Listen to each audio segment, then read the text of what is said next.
கள்ளக்குறிச்சியில் இருண்ட நிகழ்வு அரங்கேறி இருப்பதாக ஆளுநர் RN ரவி விமர்சனம்.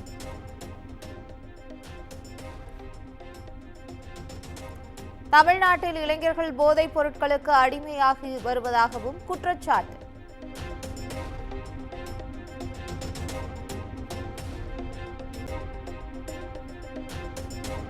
கள்ளக்குறிச்சி கள்ளச்சாராய மரணங்கள் தொடர்பாக ஆளுநரை சந்தித்து அதிமுக குழு புகார் மனு.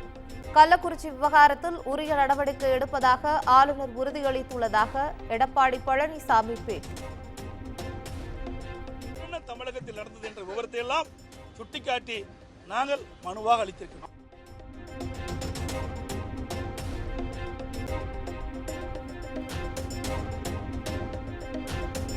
ஆளுங்கட்சி ஆதரவு இல்லாமல் கள்ளச்சாராயம் விற்பனை செய்திருக்க முடியாது என எடப்பாடி பழனிசாமி குற்றச்சாட்டு. கள்ளக்குறிச்சி மரணத்திற்கு தார்மீக பொறுப்பேற்று முதலமைச்சர் மு.க. ஸ்டாலின் பதவி விலக வேண்டும் எனவும் வலியுறுத்தல். நாம் இழந்திருக்கின்றோம். 157 பேர் சிகிச்சை பெற்றவர்கள், இன்னும் பல பேர் அபாய கட்டத்தை தாண்டவில்லை. இதுக்கு முழு பொறுப்பு திராவிட முன்னேற்ற கழகத்தினுடைய தலைவர் இன்றைய முதலமைச்சர் திரு ஸ்டாலின் அவர்கள்தான் பொறுப்பேற்று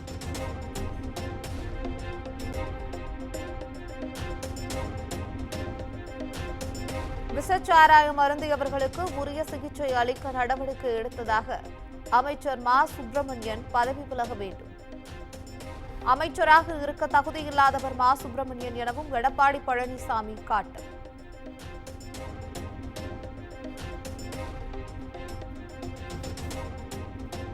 சட்டப்பேரவையில் 3வது நாளாக எதிரொலித்த கள்ளச்சாராய விவகாரம்.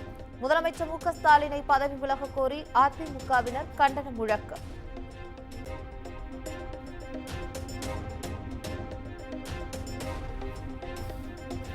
அமளியில் ஈடுபட்ட அதிமுக எம்எல்ஏக்களை அவை காவலர்களை வைத்து வெளியேற்றிய சபாநாயகர்.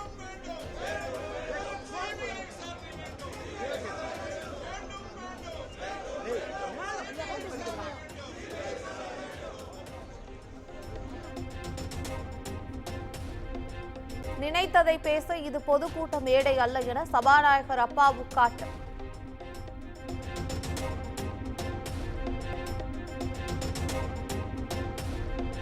நெல்லை சாதி மறுப்பு திருமணம் தொடர்பாக 14 பேர் கைது செய்யப்பட்டுள்ள நிலையில் பேரவையில் முதலமைச்சர் விளக்கம். இதுபோன்ற வழக்குகளை விரைந்து நடத்திட அரசு தரப்பில் சிறப்பு குற்றவியல் வழக்கறிஞர்களை நியமிக்கப்படுவார்கள் எனவும் அறிவிப்பு.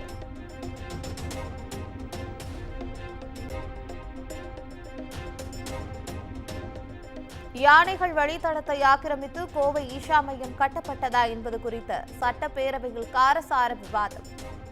பதவியேற்று 3 ஆண்டுகளாகியும் இது பற்றி ஏன் ஆய்வு செய்யவில்லை என்று அமைச்சர் மதிவேந்தனை துரைமுருகன் கடிந்து கொண்டதால் பரபரப்பு.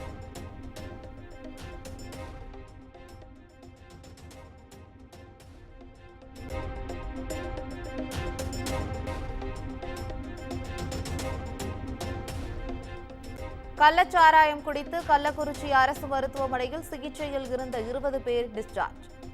மேலும் 90 பேர் சிகிச்சை பெற்று வருவதாக தகவல்.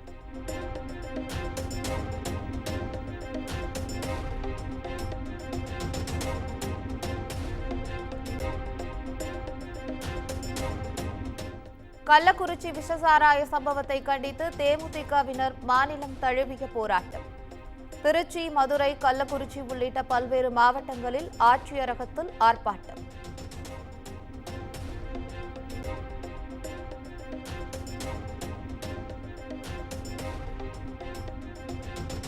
சென்னை வள்ளுவர் கோட்டத்தில் தேமுதிக சார்பில் விஜயபிரபாகரன் தலைமையில் ஆர்ப்பாட்டம்.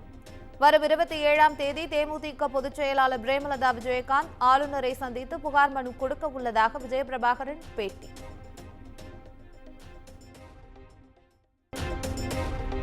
கள்ளக்குறிச்சி விஷசாராய விவகாரத்தை சிபிஐ விசாரிக்க கோரி பாமக தொடர்ந்த வழக்கு ஒத்திவைப்பு. அதிமுக தொடர்ந்த வழக்கோடு சேர்த்து நாளை விசாரிக்கப்படும் என பொறுப்பு தலைமை நீதிபதி அமர்வு அறிவிப்பு.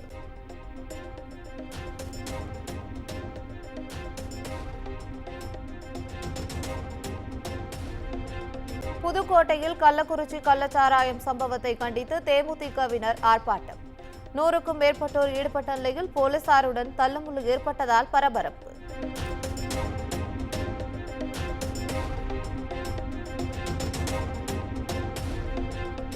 முன்னாள் அமைச்சர் செந்தில் பாலாஜியின் நீதிமன்ற காவலை 41வது முறையாக நீட்டித்தது சென்னை மாவட்ட முதன்மை அமர்வு நீதிமன்றம். காணொலி மூலம் அவர் ஆஜரான நிலையில் ஜூலை 1ஆம் தேதி வரை நீட்டித்து நீதிபதி அல்லி உத்தரவு.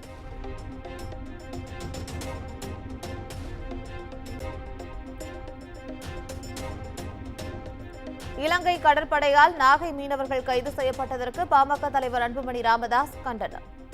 தமிழ்நாடு மீனவர்களை கைது செய்யும் இலங்கையின் அத்துமீறலுக்கு மத்திய அரசு முடிவு கட்ட வேண்டும் என்றும் வலியுறுத்தல்.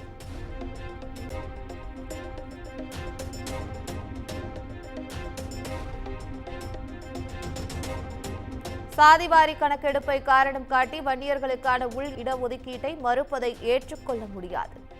திமுகவின் சமூக அநீதி கோர முகம் அம்பலமாகிவிட்டதாகவும் பாமக நிறுவனர் ராமதாஸ் கண்டன அறிக்கை.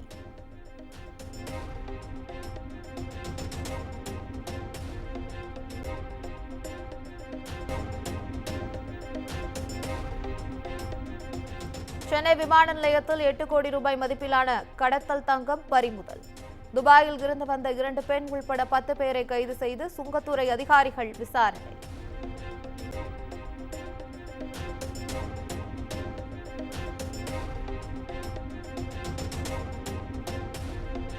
தமிழ்நாட்டில் கள் விற்பனையை அனுமதிக்க கோரி தொடரப்பட்ட வழக்கு.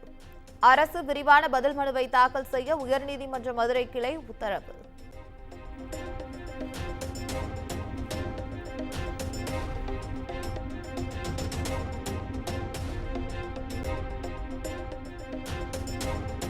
சனாதனம் தொடர்பான வழக்கில் பெங்களூர் நீதிமன்றத்தில் நேரில் ஆஜரான அமைச்சர் உதயநிதி ஸ்டாலின் 1 லட்சம் ரூபாய் ரொக்க பிணையில் ஜாமீன் வழங்கி வழக்கு ஆகஸ்ட் 8ஆம் தேதி ஒத்திவைப்பு.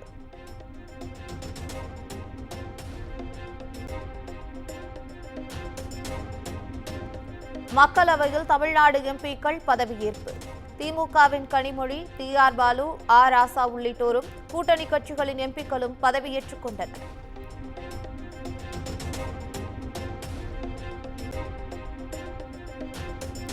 உதயநிதி ஸ்டாலின் பெயரை கூறி பதவியேற்ற தயாநிதி மாறன், ஜெகத் ரட்சகன் உள்ளிட்ட எம்பிக்கள்.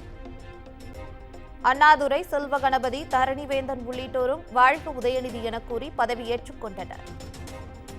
வாழ்க பெரியார், வாழ்க அண்ணா, வாழ்க முத்துவேல் கருணாநிதி ஸ்டாலின், வாழ்க உதயநிதி ஸ்டாலின்.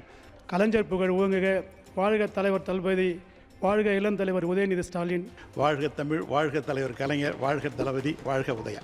வாழ்க தளபதி, வருங்காலம் எங்கள் உதயநிதி. வாழ்க எங்களின் எதிர்காலம் அண்ணன் உதயநிதி. வாழ்க முத்துவேல் கருணாநிதி ஸ்டாலின், வாழ்க உதயநிதி. வாழ்க எங்கள் எதிர்காலம் உதயநிதி ஸ்டாலின். எதிர்காலம் சின்னவர் வாழ்க. எங்களின் அடுத்த தலைவர் அண்ணன் உதயநிதி.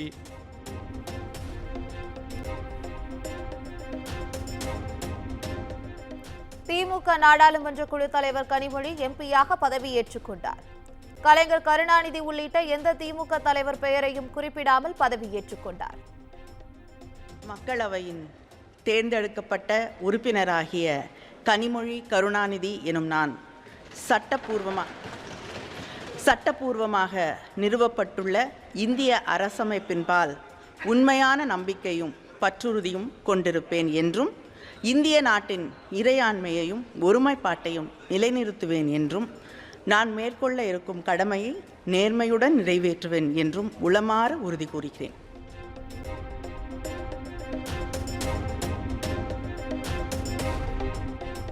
பதவியேற்ற போது வேண்டாம் நீட் என வலியுறுத்திய திமுக எம்பி தயாநிதி மாறன், டெல்டா விவசாயிகளை காத்திட வேண்டும் என கூறி சண்முக சுந்தரம் எம்பியும் பதவியேற்றார்.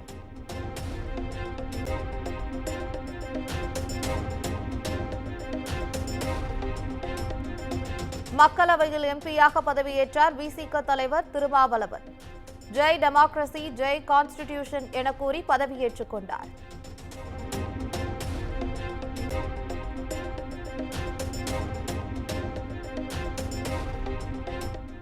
புதிய நாடாளுமன்றத்தில் முதன்முறையாக பதவியேற்றார் காங்கிரஸ் எம்பி ராகுல் காந்தி. வாழ்க ஜனநாயகம் என கூறி ஆர்ப்பரித்த இந்தியா எதிர்க்கட்சியினர். I, Rahul Gandhi, having been elected a member of the House of the People, do solemnly affirm that I will bear true faith and allegiance to the Constitution of India as by law established, that I will uphold the sovereignty and integrity of India, and that I will faithfully discharge the duty upon which I am about to enter.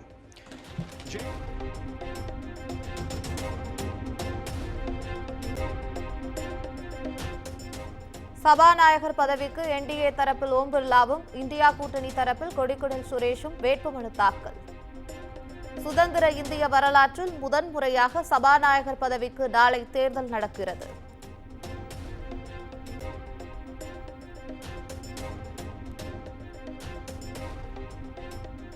டெல்லியில் India கூட்டணி தலைவர்கள் இன்று இரவு முக்கிய ஆலோசனை.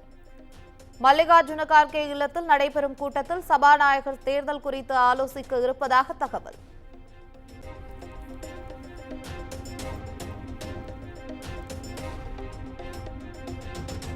டெல்லி முதலமைச்சர் அரவிந்த் கெஜ்ரிவாலின் ஜாமீன் மனு நிறுத்தி வைப்பு. அமலாக்கத்துறை தொடர்ந்த வழக்கில் டெல்லி உயர்நீதிமன்றம் உத்தரவு.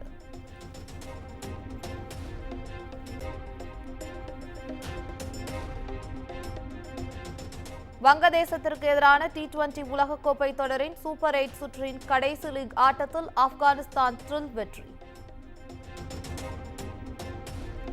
வரலாற்றில் முதல் முறையாக அரையிறுதிக்குள் நுழைந்தது ஆப்கானிஸ்தான்.